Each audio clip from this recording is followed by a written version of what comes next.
Selanjutnya kepada penanggap Bapak Sudi Praetno SHLLM. Beliau merupakan praktisi hukum, pendidikan sarjana di Fakultas Hukum Universitas Andalas tahun 91 sampai 96. Terima kasih kembali ke alma mater Bapak untuk mengisi kegiatan pada siang hari ini. Kemudian beliau menempuh magister hukum di Erasmus University Nederland tahun 2003-2004. Nah, sesuai dengan tema kita pada hari ini, di samping memberikan kuliah umum oleh Ketua Komisi Yudisial, kita juga menggandeng penanggap dari praktisi hukum.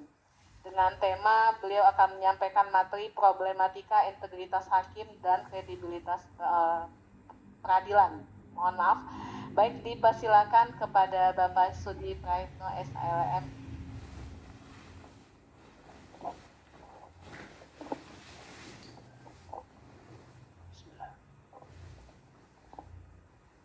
Makan mempelem di hari Jumat, jawablah salam dengan semangat. Assalamualaikum warahmatullahi wabarakatuh.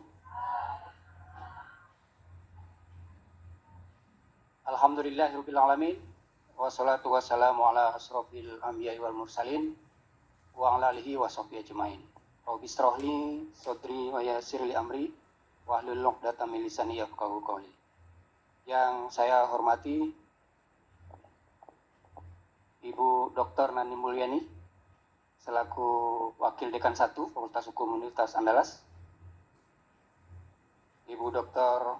Edita Elda SHMH selaku moderator dan instruktur ya, mentor di LKBH Fakultas Hukum Universitas Andalas. Wabil khusus Profesor Dr. Mukti Fajar Nur Dewata SHM Hum selaku Ketua KY beserta jajaran dengan perangkatnya yang ada di daerah. Ada Pak Ferry selaku pejabat penghubung KY yang di Sumatera Barat.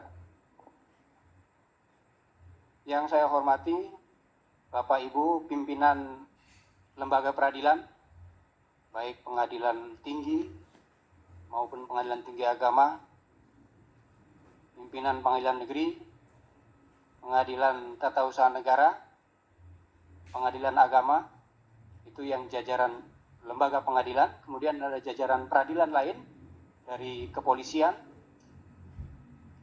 dari kejaksaan juga, dan dari Kanwil Hukum dan HAM juga hadir. Saya lihat teristimewa kepada rekan-rekan dosen yang juga hadir. Ini dosen-dosen saya waktu saya kuliah ternyata masih hadir di sini. Mahasiswa-mahasiswa Fakultas Hukum Universitas Andalas yang saya banggakan. Puji syukur kita panjatkan kehadirat Allah SWT karena siang hari ini kita berkumpul di ruangan ini dalam suasana yang agak berbeda karena hadir pimpinan-pimpinan lembaga penegak hukum, ada pengadilan, ada kejaksaan, ada kepolisian, ada advokat, dan ada pengawas dari Komisi Yudisial. Mudah-mudahan kita semua selalu berada dalam keadaan sehat. Salawat dan salam kita panjatkan semua disampaikan pada junjungan kita Nabi Muhammad SAW. Allahumma sholli ala Muhammad wa ala Muhammad. Bapak Ibu yang saya hormati, sebenarnya saya merasa sangat tidak confident duduk di depan ini mendampingi Prof. Mukti sebagai Ketua KY yang sebenarnya selevel dengan Ketua MA. Kemudian di hadapan pimpinan-pimpinan pengadilan, saya seolah-olah merasa sedang diadili hari ini. Karena ada hakim pengadilan agama, ada hakim pengadilan negeri, PT UN, polisi juga ada, bahkan dari peradilan militer. Tapi saya akhirnya bingung sendiri, ini saya diadili karena perkara apa? Apakah perdata, PT UN, atau jangan-jangan perkara cerai? Mudah-mudahan tidak. Bapak Ibu yang saya hormati, sebagian ada di antara Bapak Ibu yang mungkin sudah pernah berinteraksi dengan saya sebagai praktisi hukum, tapi keberadaan saya di ruangan ini bukan untuk bicara perkara karena itu juga dilarang.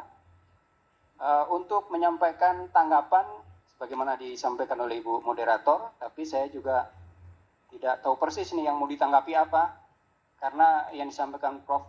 Mukti tadi adalah satu hal yang menurut saya hal-hal yang sifat empiris yang terjadi dalam dunia penegakan hukum kita hari ini.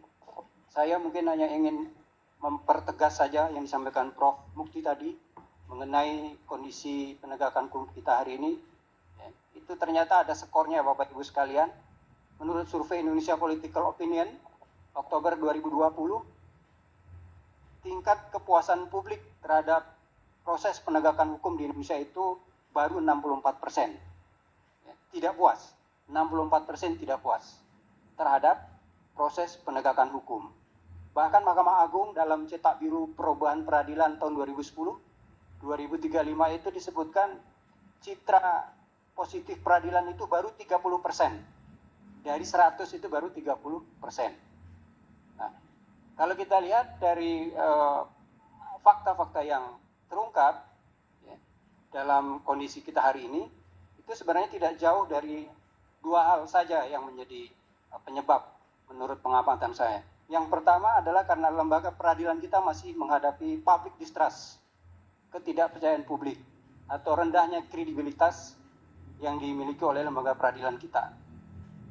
Kita perlu juga bedakan Bapak Ibu, peradilan itu sebenarnya bukan hanya pengadilan, tapi juga lembaga-lembaga lain yang punya fungsi memproses, melakukan proses mengadili, termasuk juga kepolisian, kejaksaan, dan juga jajaran penegak hukum lain seperti advokat. Namun karena hari ini kita bicara tentang hakim, maka kredibilitas peradilan di sini yang mungkin menjadi poin saya adalah peradilan dalam artian di lembaga pengadilan. Bapak Ibu, hakim dan peradilan itu seperti dua sisi mata uang yang tidak bisa dipisahkan. Dan dia adalah subsistem hukum. Seperti yang sudah disitir oleh M. Friedman, bahwa hakim dan peradilan itu adalah komponen dari legal structure. Sedangkan legal culture dan legal substance itu adalah bagian lain yang membentuk sistem hukum kita, terutama di Indonesia. Kemudian, Bapak Ibu sekalian, dua hal yang menurut saya memang perlu mendapat penekanan dalam menyikapi apa yang kita hadapi hari ini. Yang pertama adalah soal integritas hakim. Ini adalah faktor penentu menurut B.M. Taveerne, ahli Belanda yang lahir 1874. Dia pernah mengatakan begini Bapak Ibu. Give me goede rechter commissarin, goede officieren van justitie en goede politici ambtenaren. En ik zat mel en slecht wetboek van straf procesrecht het goede brochen. Ini Bu Elda nanti yang menerjemahkan. Kira-kira begini Bapak Ibu artinya. Beri saya hakim yang baik, jaksa yang baik, polisi yang baik, pengacara ada nggak ya? Termasuk juga pengacara yang baik. Maka dengan hukum yang buruk sekalipun, keadilan bisa saya tegakkan. Keadilan bisa saya wujudkan. Ini pandangan Taveerne terhadap pentingnya sosok seorang pengadil, sosok seorang hakim. Jadi bagaimana kalau kemudian komponen lain itu bermasalah? Yang paling menentukan menurut saya adalah soal dari keberadaan hakim ini. Sekalipun sebenarnya peradilan itu sebagai tempat para pengadil itu melakukan proses menegakkan keadilan, itu juga bagian utama yang dieksplisitkan di dalam Undang-Undang Dasar 45 ya, sebagai faktor yang menentukan proses penegakan hukum. Ya. Jadi dua hal ini, baik integritas hakim maupun kredibilitas peradilan, hari ini itu belum bisa dikatakan baik atau belum baik-baik saja menurut Prof. Mukti tadi. Jadi hakim itu masih berkontribusi terhadap buruknya penegakan hukum, dan lembaga peradilan itu juga punya peran. Nah, sekarang kita coba lihat yang pertama, ini karena waktunya terbatas, mungkin dua hal saja yang ingin saya tekankan. Soal integritas hakim. Bapak Ibu, integritas hakim itu adalah 1 dari 10 perilaku yang tertuang dalam kode etik pedoman perilaku hakim yang sudah dibuat Pak Mukti dan Ketua MA 2009 lalu. Jadi integritas 1 dari 10 sebenarnya perilaku-perilaku yang harus dimiliki oleh seorang hakim. Jadi banyak lagi misalnya adil, jujur, berwibawa, rendah hati, disiplin. Jadi Bapak Ibu sekalian, kalau ada hakim yang tidak disiplin, itu bisa terkena dengan pelanggaran terhadap kode etik perilaku. Kemudian pokok persoalannya soal integritas ini, ya, saya ambil lagi istilah Prof. Mufti, yang tahan menolak godaan, itu hakim yang berintegritas. Dan yang paling penting adalah berperilaku tidak tercela. Nah, sampai di sini ada satu yang mungkin perlu kita berikan catatan.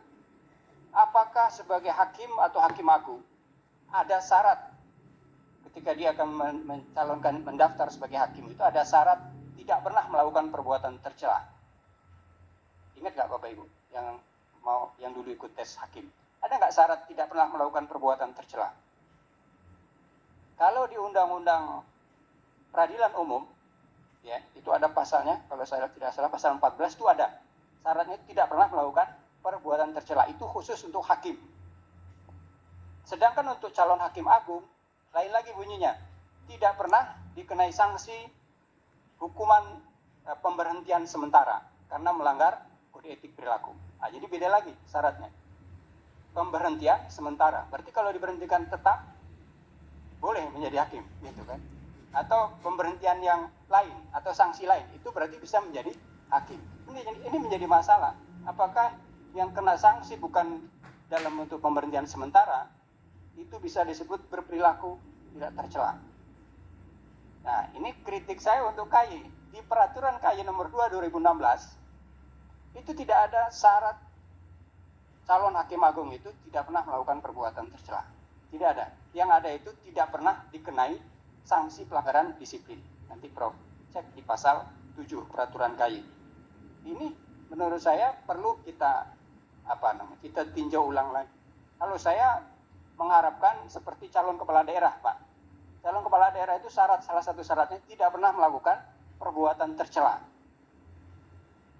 Itu sebagai kepala daerah, ini sebagai pengadil tentu lebih penting lagi syarat tidak pernah melakukan perbuatan tercela. Ada satu kasus